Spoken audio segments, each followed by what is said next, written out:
20% কি যাইতেই কোথায়? কাঁচা বাজার বলেন, মাছের দাম সবকিছু তো বাড়তি। আমাদের ইনকামটা তো আর বাড়ে নাই। আমরা ছোটখাটো দোকানদার, আমরা বেঁচে থাকাটাই খুব কষ্টকর।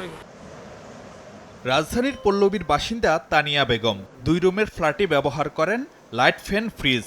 গত মাসে বিদ্যুতে খরচ প্রায় 2,500 টাকা। দাম বাড়ায় এখন তাকে একই পরিমাণ বিদ্যুৎ ব্যবহারে গুনতে হবে বাড়তি আরও 500 টাকার মতো।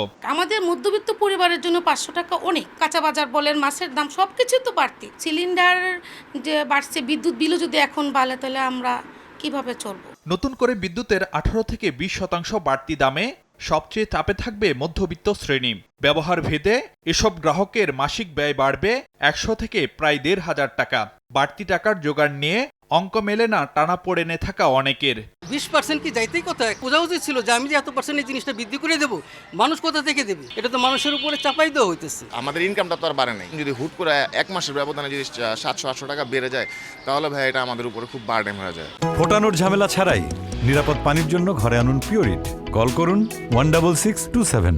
শুধু বাসাবাড়ি নয়, শঙ্কায় ক্ষুদ্র ও মাঝারি উদ্যোক্তারাও। রাজধানীর মিরপুরের একটি বেকারির হিসাব বলছে 3 মাসের ব্যবধানে এলপি গ্যাসে খরচ বেড়েছে মাসে 16 থেকে 17,000 টাকা। এখন বিদ্যুতে বাড়তি গুনতে হবে 4 থেকে 5,000 টাকা। একই অবস্থা অন্য ব্যবসায়ীদেরও। মজার দাম বাড়বে, তেলের দাম বাড়বে, চিনির দাম বাড়বে, সবকিছুর দাম বাড়বে। এই রুটিটা আমরা এখন কত বেশি 40 টাকা, বাদ দিয়ে আমার 50 টাকা বিক্রি করতে হবে। আমরা যদি হঠাৎ করে আবার জিনিসপত্রের দাম বাড়াই, কোনো কাস্টমার নিতে চাবে না। সিলিন্ডারের যে বাড়ছে, এটাতে আমাদের না বিশ্বাস। এখন আবার বিদ্যুৎ বাড়ছে, আমরা ছোটখাটো দোকানদার, আমরা বেঁচে থাকাটাই খুব কষ্টকর।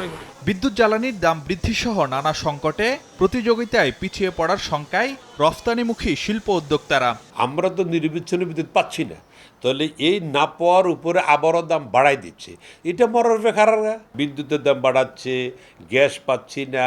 সব কিছু মিলে আমি আপাতত গার্মেন্টস সেক্টরের উজ্জ্বল ভবিষ্যৎটা এখনো দেখছি না। নিয়ন্ত্রণহীন এলপি গ্যাসের বাজার, 2 দফা জ্বালানি তেলের দাম বাড়ার পর বিদ্যুতেও বড় লাভ, যা শঙ্কা জাগাচ্ছে মূল্যস্ফীতি আরও উস্কে দেয়ার। এত দাম বৃদ্ধি এটা অসহনীয় হবে, এটা খুব সাস্টেনেবল হবে না এটা, এবং অর্থনীতিতে চাপ পড়বে, বিশেষ করে গ্রাহক পর্যায়ে সরাসরি বিদ্যুতের বিল এবং একই সঙ্গে যে পণ্যটা উৎপাদন করছে তার দাম বৃদ্ধি, এবং এটা বাড়লে মূল্যস্ফীতি অবশ্যম্ভাবী। এটা 10% পর্যন্ত চলে যায়, এখন নামানোটা কিন্তু অনেক কঠিন হবে। এদিকে গণশুনানির মতামত উপেক্ষা করে দাম বাড়াতে বিদ্যুৎ বিভাগের প্রস্তাবের খুব একটা বাইরে যায়নি বিএআরসি, যা গ্রাহকদের সঙ্গে প্রতারণার শামিল বলে মনে করেন বিশেষজ্ঞরা। বিদ্যুৎ ও জ্বালানি পণ্যের ক্রমাগত দাম বাড়ার সরাসরি প্রভাব যেমন পড়বে গ্রাহকের উপর, তেমনি বাড়বে পরোক্ষ চাপও। উৎপাদন খাতের ব্যয় বাড়ায় দিন শেষে তার বোঝা কোনো না কোনোভাবে গিয়ে পড়বে সাধারণ মানুষের কাঁধেই। ফারুক ভিয়া, রবিন, সময় সংবাদ, ঢাকা।